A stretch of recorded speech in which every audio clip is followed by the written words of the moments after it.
let's talk about the meaning itself of the empowerment. Number one, this is based on the Oxford language in Google. We make it simple, but we're going to explore on this. Authority, number one is authority or power given to someone to do something. That's number one. Number two is the process of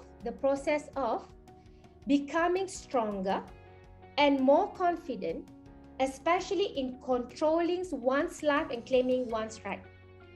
All right, ayo, banyak panjang. So let me dissect this, and we are going to explore on just the keywords of this. First keyword is authority or power to someone. So when we say empowerment, we are giving an authority or a power, which is usually, if it's in the workplace, is from supervisor to subordinates. Okay, we don't really give empower, jarang lah. The what do you call that? The staff again empower the CEO. Jarang lah. Okay, usually it's the other way around. Okay, that the keyword here is authority and power to someone. To do what? To do something. Okay, when we take a look at the second definition, to do something, to be stronger, becoming stronger and more confident. In other words, it is something for betterment. We don't empower. I want to understand what is empowerment, because if not, we will be able to relate to self-empowerment. So when we say empowerment, it is always for something better. We don't empower something to someone to make things worse. That's not the purpose of it, right? So when we say empowerment, it is always to give authority or power to do something that is better, yeah, to make things greater. If it's in sales, it's the higher sales. If it's in costing, it should be reducing the cost. So everything is always something better. And it's also, the next keyword is the process. It is not an empowerment where you empower something, you expect something to happen just like that. No, it is a process. It can be a long process. It can be a journey. It can be definitely in our mind, empowerment is not something one-off. As I mentioned, you empower and that's it. You expect things to happen. No. Okay? So that's the third keyword. And the last keyword is control. What does it mean by that? So when it has to be in control, something that is, you are controlling something or be in control, that kind of thing. Yeah, we are going to explore on that. So what do we understand by empowerment? A general empowerment is when you have authority or a power to do something better, okay? And it is actually a journey, a process, whereby everything, whatever that you do, it is all about having that good control of it.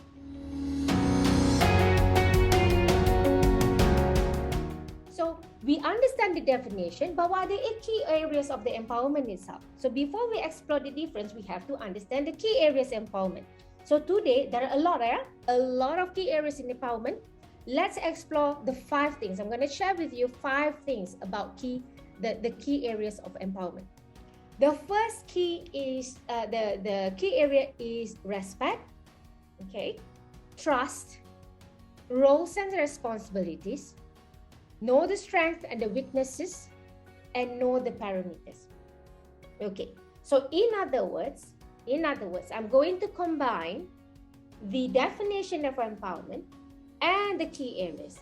Empowerment is having the authority or power, giving authority or power to someone else to do something better, to do something positive, okay, for some improvement, and it is a process, okay, and also there must be some control within the parameter that we say. And what are the key areas in empowerment? Be it in employee empowerment or self-empowerment, it involves 5 key areas. This is the main one, which is respect, which is trust, which is roles and responsibilities, know strengths, weaknesses, and know the parameters. If you don't have this, the empowerment won't work. Let me repeat. If you don't have these key areas of empowerment, any empowerment within yourself or within the workplace, between the the staff and the managers, you don't have these key areas, it won't work. Even if it's work, it's not going to be called as empowerment. It is going to be called an instruction instead. okay, or boss around. Okay, got it? So how I really want to relate on self-empowerment, how can this self-empowerment related to the real workplace itself, not about the employee empowerment, but on self-empowerment itself, how can we relate this? How can we have this as a culture? How can we support our people so they have that self-empowerment that increase the productivity? Okay, how is that going to be? In the view that of the management itself, what we are talking about here is optimizing the resources. Okay, I'll give you an example in terms of the how can it is actually related to the productivity and all. I mentioned about example of frontliners. You know that as a frontliners, yeah, the person must have certain skill set and must have the enthusiasm before they can actually meet up with customers. But as a person myself, I know that my job is a customer service. I must know my strength. I love to meet people. I love challenges. Yeah, I respect myself. I know when I'm overwhelmed.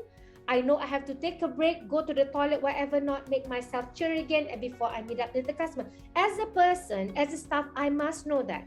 I must know my roles and responsibility really well so I can schedule my work. I know what are the flaws. If for example, there's a customer who really insists to speak other language, I know that's my limitation and I know how to do it. And also I know that what do you call that? That's basically the parameters, the limits that I have, and I know certain thing that is within my control and out of my control. That's from my side. So you already trained me to self-empower me myself, then only you can empower me to handle customer service. You got what I mean? It's not about, okay, now Mubarak, you look handsome, boleh counter, duduk dekat counter depan. But but Mubarak himself, Okay. no, I'm scared. I don't think I can handle, because empowering from one end and empowering within is different. It's two different things. So when empowering within is, that's the enthusiasm that I have. I give a real example. Yeah, this one when I was training one of the banks before, they had a lot of issues with the customer service, the front line. So one of the staff was saying that I have been doing, not so bad, pretty well with the customer service. But there was a moment where actually her dad passed away. So it took her a while to actually be herself again, because it was really tough for her. Okay, so the management don't even recognize that, don't even respect that. She needs that break. So bila dia attend the customer with her face tak ada energy, then can you blame her? No, I will blame the management, because you don't respect her condition. You know what I'm saying? So how can we match this? As a manager, we have to optimize our resources. We have to respect certain things. So you can put her off for a while until she recovers, or help her mentally, in mental support, that kind of thing. Then only put herself in the role. And that's what we call as how it will relate to productivity. Because she's a person. She has a feeling. You cannot force a person who is very sad, who just lost someone that she loved, to deal with that with full heart. Tak boleh, you can't. So if you are, we have to optimize in terms of the resources. You just have to deal with it. That's what we call as productivity. Another thing is when it comes to say manufacturing, you ada staff yang injured. Can you still put that person injured to do work? Will that affect the productivity? It will affect the productivity, because he or she cannot perform it well. But as a person themselves, if they are up to it, they love the job, they know that people need them, internally they will just, no, don't worry, I'm okay, I can do this. So that's where it combines. Okay, example, question. The real example, I want your feedback. If you are empowering somebody and this somebody don't even want to empower themselves, what do you think the productivity would be compared to if you are empowering somebody who have full empowerment of themselves?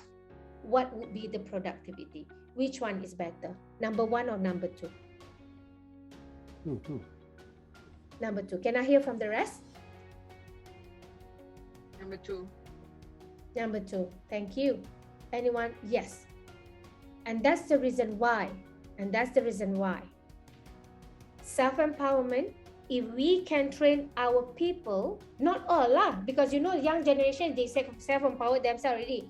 A lot of time, usually people yang sudah kerja lama, people already been in the same position after so long, they lost themselves anyway. So these are the people who needs to learn to self-empower themselves.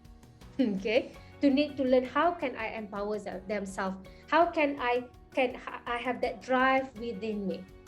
Because if you give me a work when I don't even have the mood to do it, when I don't know what I can do or not, the productivity will be lower as compared to you give me, come on, give me more, because I know I can do this. I know I'm in the right space to do. I know that this is roles, responsibilities that I need to do. This is the what do you call that? The year that I will show to you that I can be better, and I'll go to the next level. And that's the reason why when it comes to this, I definitely believe if you can train, or all of us can train our staff how to learn how to self-empower them first before we even empower more work or give additional responsibility to them, the product, it will definitely affect the productivity of an organization.